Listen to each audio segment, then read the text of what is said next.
An entrepreneur, మానవతావాది. ప్రజలకు ఎక్కడ బాధ వస్తే, ముఖ్యంగా అమెరికా దేశంలో ఎన్ఆర్టీడీపీ, మన ఎన్ఆర్ఐ టీడీపీ ప్రజలందరికీ తెలుగువారే అని కాకుండా, భారతీయులే అని కాకుండా, ఎవరు ఎక్కడ కష్టంలో ఉన్నా అక్కడ నేనుండాను, అండగా మీ దండగా నేను నిలిచాను అనేసి అంటూ ముందుకు వచ్చేటటువంటి మన సతీష్ వేమన గారిని సగౌరవంగా వేదిక మీదకి ఆహ్వానిస్తున్నాము. సతీష్ వేమన గారు, మీ కరతాళ ధ్వనులతోటి సతీష్ వేమన గారిని వేదిక మీదకి సతీష్ వేమన గారు is the youngest TANA president. ఆయన తానా తరపున యువతకి స్ఫూర్తిగా నిలుస్తూ ఎన్నో సేవా కార్యక్రమాలు చేస్తున్నారు. ఇప్పుడు ఆయన ప్రసంగించవలసిందిగా కోరుతున్నాం. నేను తానా కన్నా టీడీపీకి ఎక్కువ సేవ చేశాను అనుకుంటున్నా.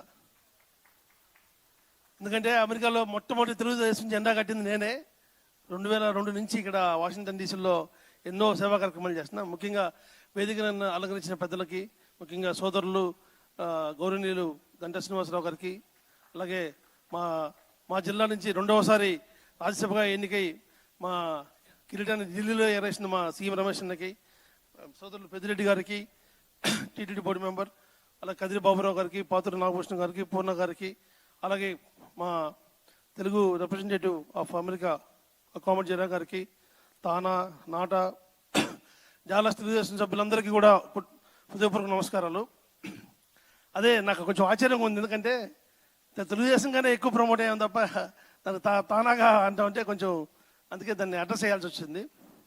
2007లో ఆ రోజు వాషింగ్టన్కి చంద్రబాబు నాయుడు గారు వచ్చినప్పుడు మార్నింగ్ 7:30కి 3000 మంది తెలుగుదేశం కార్యకర్తలు దానికి వెల్కమ్ చెప్పి, నార్త్ కేరళ నుంచి న్యూయార్క్ వరకు ఎక్కడ ఎల్లో కార్లు దొరికినా 350 ఎల్లో కార్లు నా సొంత డబ్బులతో తీసుకొచ్చి వాషింగ్టన్ రన్వే మీదకి 9 హమ్మలు తీసుకెళ్ళి ఆయన జీవితంలో ఒక మర్చిపోలేని ఒక అనుభూతిని ఇచ్చిన ఒక తెలుగుదేశం పార్టీ సైనికుడికి ఎప్పటికీ మిగిలిపోతాను.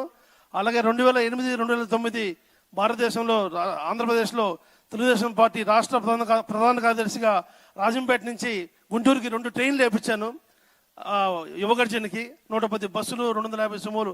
అంటే ఒక పార్టీకి ఒక అహర్నిశలు కష్టపడి తప్పకుండా అమెరికాలో తెలుగుదేశం పార్టీ అంటే ఒక సతీష్ వేమన గుర్తొచ్చేలా చేశాను. దానికి పార్టీకి ఎప్పుడు కూడా అలాగే రుణపడి ఉంటాం.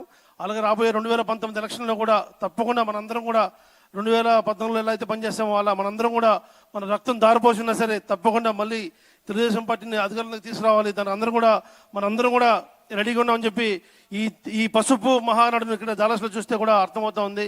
ఇది నేను భారతదేశం ఆంధ్రప్రదేశ్లో దాదాపుగా ఇప్పుడు 10 మహానాడులో 8 మహానాడు స్పీచ్ ఇచ్చాను.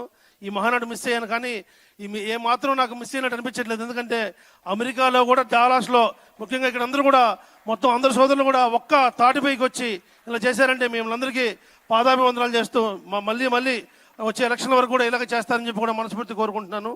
చాలా తీర్మానాలు ఉన్నాయి.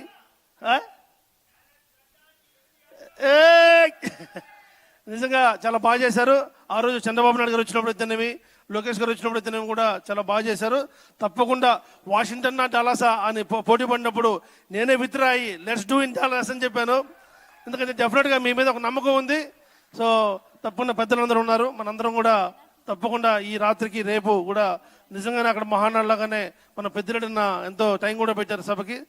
తప్పకుండా ఇలాగే చేసుకుందాం. ఈ తప్పకుండా మనం ఇక్కడ మాట్లాడే ప్రతి మాట కూడా ఆంధ్రప్రదేశ్లో ఉన్న ప్రతి తెలుగువాడి గుండెలోకి వెళ్తుంది. కాబట్టి ప్రతి ఒక్కరూ తప్పకుండా ఈ మధుర క్షణాలని స్మరించుకుందాం. జై ఎన్టీఆర్, జై తెలుగుదేశం, జై చంద్రబాబు.